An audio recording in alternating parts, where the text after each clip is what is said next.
All right, welcome to this week's interviews of our Project Mercury alumni. I'm Paul Ellis, one of the Alumni Association board members. Today I have Geoff Johnston. He went through the program a hot minute ago, but before I kind of talk about his history and how he came to Project Mercury and break it all up and make a mistake, I'm just going to kick it over to you, Geoff, and you tell us how you came into Project Mercury, when you came in, how long ago it's been, and what was your favorite moment from Jumpstart Week? Okay. So first off, thanks for having me, Chief. It's exciting to be part of the Alumni Association and have people reach out to me.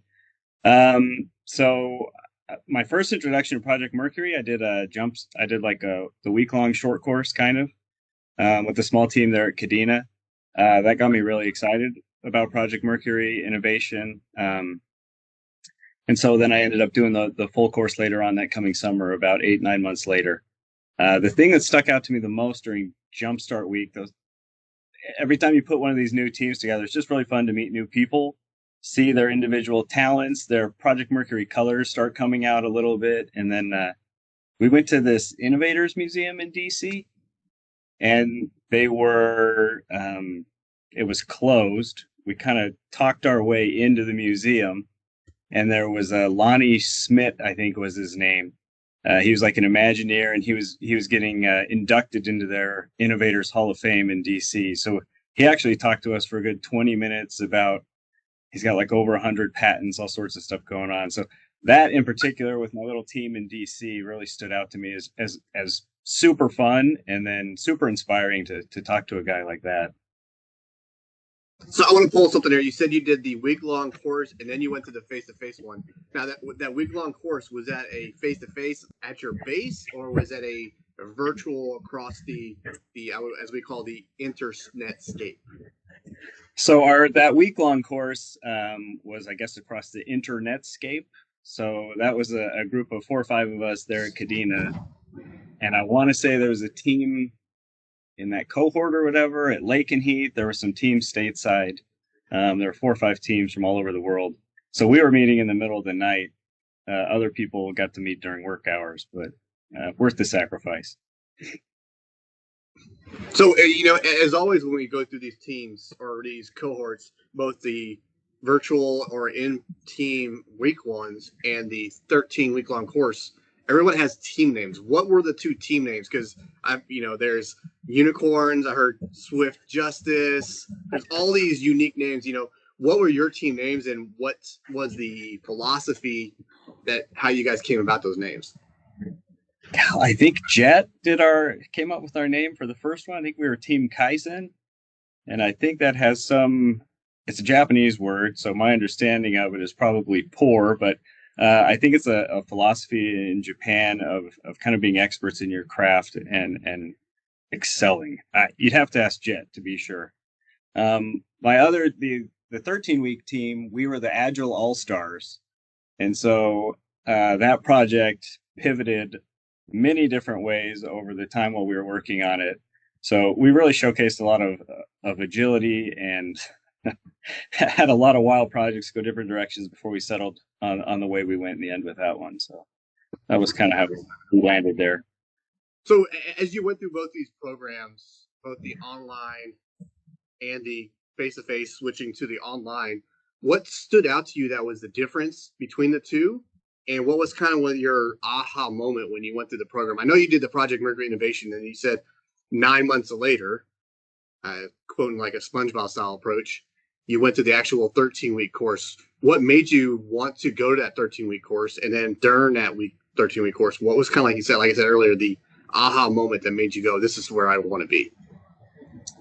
So I think the Jumpstart course, I had the online one just at Kadena, I had so many examples of people who really thoroughly understood how to take problems and solutions and gain momentum and actually solve problems and get through like the valley of death. They got funding, they got things to the finish line. I saw that in my week-long course, and that was something that was a skill I wanted to develop in myself. And they learned some of those principles through Project Mercury. So the 13-week course and getting more in depth, more into the weeds, and more instruction on developing that skill was was a huge part of why I went again into the 13-week course, 1 week in DC, and then all across the globe. Our team worked together on that one. And then the aha moments, I think, a little bit in the 1 week course, I got the feeling, but I can't remember the name. General, they brought a retired general in, and he was talking to us, and he listed like 3 or 4 things that really just made it all click and made me want to try to develop this thinking in the medical corps and dental specifically, like my AFSC. But he talked about fail fast, fail often, fail off Broadway, and learn from your failures. It was something like that. And those are, if you're an innovator, if you've been in this space anywhere, anytime, you should know all 4 of those things kind of. But the way he presented it hit a little differently than I'd ever heard it. And that kind of just solidified me as wanting to really be involved with this stuff wherever I go during my Air Force career, and probably be involved if I leave in some other way. No, I want to also tag, you said that, you want to make it better in your career field. So after both the Innovation Workshop and the Project Mercury course, what have you done within the medical world to further advance innovation? I know at Kadena they had the Shogun Spark. What kind of entity did you guys do and work with them? How did you work with Shogun Spark to move forward on this medical innovation side of the house?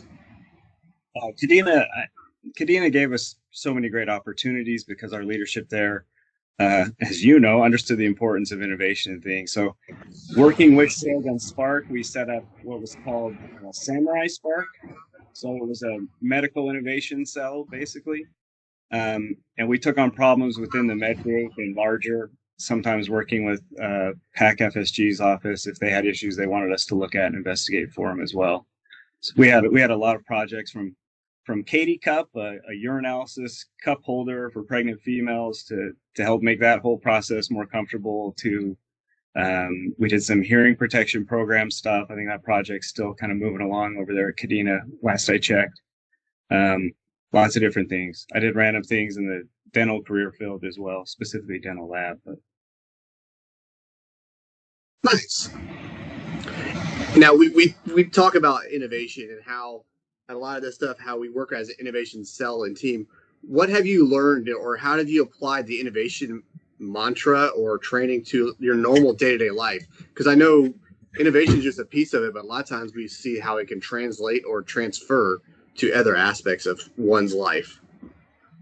Yeah, I think my fear of failure for sure has gone much, much down. I'm much more willing in the appropriate situations, obviously chairside with the patient often isn't that situation, but other places in my career field, I've definitely been much less afraid to fail if I'm trying to solve and make something better. And through that process, I think that's definitely changed my own personal perspective and how I attack things. If I'm given a problem set, Project Mercury helped me understand the importance of a team and having the right players involved in that team. And definitely that 13-week course taught me a lot about myself. I am not a yellow. I am not a great collaborator. So that is something I've specifically worked on from that point on. I'm kind of an introvert. My favorite problems are ones where I can just lock myself in a dark office and click for hours until I have the correct design and go.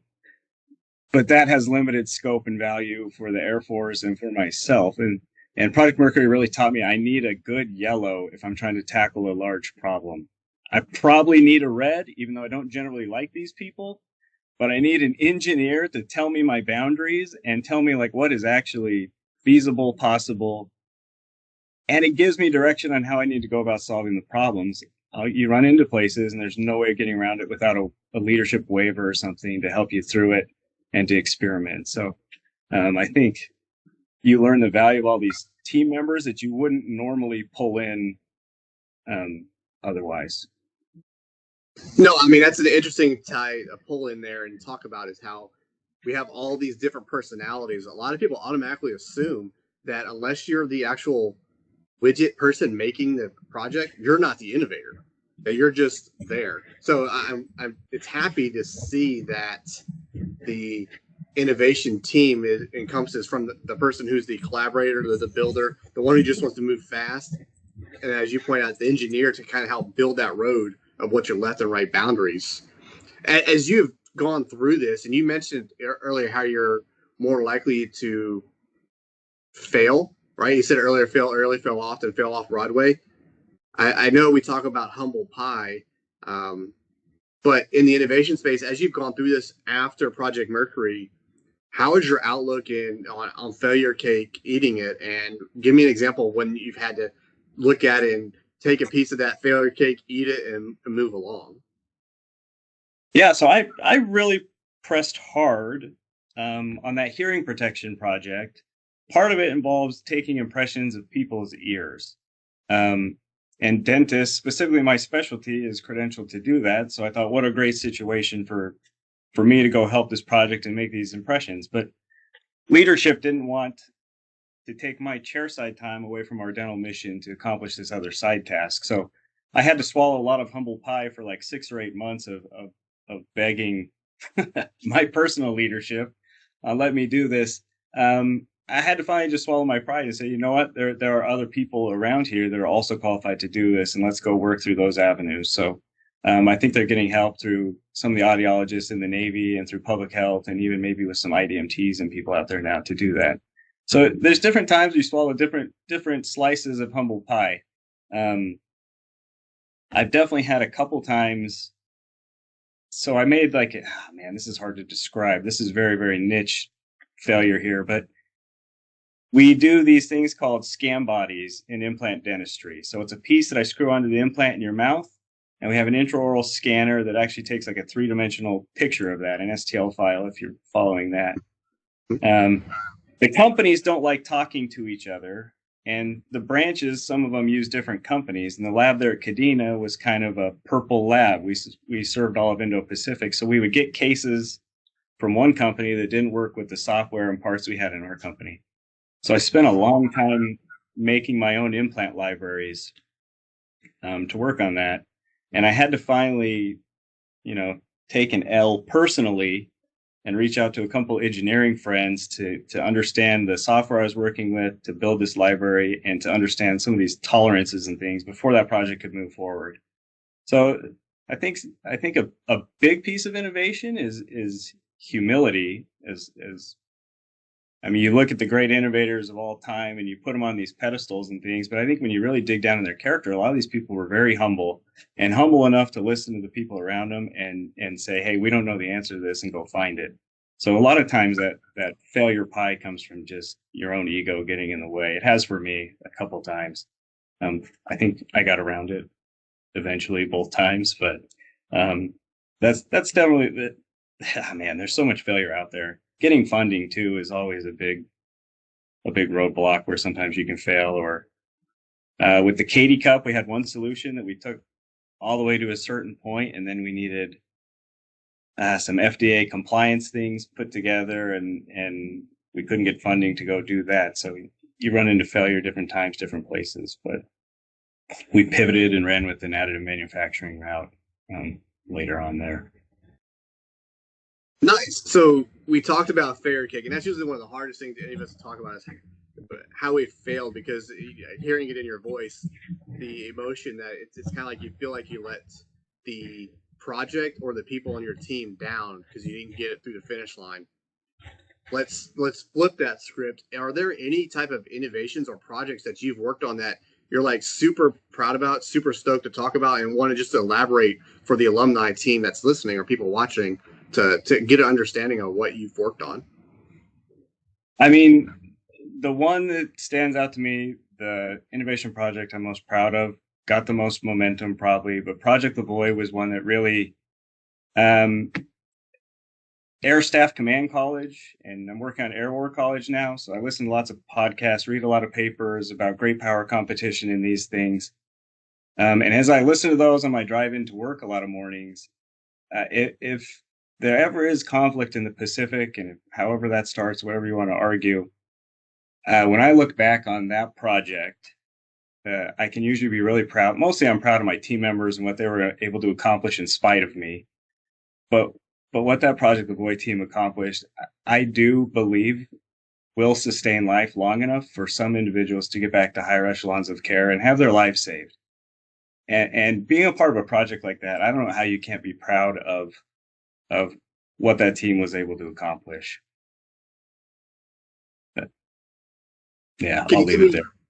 Yeah, can you give me a little background on for the listeners there, anybody watching this, can you just a little snippet of what Project Lavoy is? You mentioned sustainment of life, PACAF theater, and the nature, but what does it actually do? What encompasses what Lavoy is, and what's the name behind? What's the reasoning behind the name? Okay. I'll start in maybe a weird place on this one, but I think hopefully I can tie this whole string of thought together. So Project Lavoy, in its simplest terms, would be like an austere environment blood transfusion program. And it encompasses the training, the kits to do it, and then basically the ability to do blood transfusions places that typically we're not able to do it. If you look at great power competition and some of the ACE concepts and things that are out there with the Air Force, you're going to have a lot of people spread out through the Western Pacific. And if some of these people get hit and are down, you're not going to have all the right medical pieces in play when we were looking at it at the time. And I think that's changed some with our training and what we've been able to accomplish in the Western Pacific. But what it is training our IDMTs and other people. A lot of people going through Tier 3, TCCC are now getting involved in Project Lavoy as well. But it's training them to do a blood transfusion basically on the ground. And it's not strictly a buddy, like arm-to-arm connection, but you'll draw a bag off somebody who can go back to the fight and then deliver that bag or unit of blood to your downed personnel. So it really extends the timelines for these individuals to get back to, like I said, higher echelons of care, your CCAT teams that are really amazing lifesavers. The name, we sent out an email to the IDMTs on Kadena, and we asked everybody, we asked the IDMTs, hey, we're doing this blood transfusion thing. Who has experience in it and who would like to help us with our project that we're looking at? And the first person to respond was Tech Sergeant Zach Lavoy. So he was early on a big part of our team and was helping us develop the training curriculum and our first few exercises and experiments on how we would train and get people prepared for that sort of fight and that sort of life-saving procedure. We lost Tech Sergeant Lavoy in, I believe it was November of 2023 in the Osprey accident. It was called Project Lifesaver before we lost him. And then I think his willingness to come serve, his willingness to get maybe out of his zone of familiarity. We have videos of him talking about Project Lifesaver that are every once in a while I'll still see it. You could tell he was so uncomfortable doing like a pitch like that. This innovation was not his normal lane. And honestly, I think it's funny looking back at that, like such a brave, cool dude to come out and help us with this thing. But we lost him in that crash, and we really kind of dedicated and redoubled our efforts in his behalf. He was willing to come out and help us, and he was willing to be out there all the time, saving lives in the Pacific wherever he could. And I think turning that spirit from Tech Sergeant Lavoy and his abilities and trying to multiply them through the Pacific with more and more IDMTs really started to become the vision of what that project was. No, that's a very impactful story and reasoning behind a name. You know, a lot of times we look at it is names are just chosen, but that one, you know, you guys went from Lifesaver, which is an extender, which is what you guys are doing, to naming it off of a teammate who passed away. And if I recall right, I think that Gundam 22 was the Osprey call sign. And so I appreciate everything you've done for the innovation space, both in the Department of War, in Kadena, for all the joint services there, medical. And as we close out this conversation, and once again, thank you for giving your time to do this. If you were able to go back and talk to Geoff back when you started this course, or another individual that's looking at being an innovator, what words of wisdom would you tell them? Because not all the times when we look at it, as I said earlier, people automatically assume an innovator is the one who's creating the widget. You're the one building it in the system. What would you tell Geoff back then if you're able to talk to him? Man, I think what I would tell anybody, I mean, and I tell a lot of people these types of things just that I bump into and around here, but um, I think a lot of it is just being willing to look around and see the problems, find ways to describe these problems, but more importantly, that developing yourself and your abilities to look at these problems critically without, I don't know how to describe it, without trying to hide it. Like there's a lot of times, at least in the medical community, and it's not like we're hiding things, but you see problems and it's just kind of like that's how it's always been and that's okay. So I think I would say personally, don't be apathetic. Try to improve your situation, try to improve the situations of others, and learn and develop every possible way and means to do that. Project Mercury for me was a great way of going out there and learning and getting some of the pieces to the puzzle to do that. Um, Somewhere in the middle of all that Project Mercury stuff, I read the book Skunk Works. And I think looking at some of these innovative individuals too can be really inspiring for what they were able to accomplish. It's about the guy who took over for Kelly Johnson and his kind of some of the projects he worked on while at Skunk Works and aerospace and F-117, stealth fighters and things and what those accomplished. But in that book, there's all these threads of humility and finding stakeholders in the Air Force and people willing to, champion his cause and champion the cause of the F-117 or the U-2. So uh, as an Air Force innovator, that book for me did a whole lot too, just like Project Mercury did. It really taught me like not to be afraid to go to people you normally wouldn't talk to and not to be afraid to voice ideas and solutions and not be afraid to fail and to learn from failures. And I think medical and dental could really do a lot if we created non-Broadway places for us to experiment so that we do fail and we know we're going to fail. But through those failures, we do create solutions that we can take and scale and move throughout either the Air Force or DHA or wherever applicable. But if I guess in one sentence, I would say develop yourself to be a problem solver would be my advice to me 5 years ago. So, well, Geoff, thanks for giving your time out to do this interview and share some of your history and experiences both in the innovation space after Project Mercury, but what you went through during Project Mercury and the courses. Thank you again. And last parting shots over to you. Parting shots, just thanks, Chief, for the opportunity. Thanks, Project Mercury, for taking me on and helping develop me. And thanks to the Air Force and all the opportunities it's given me so far.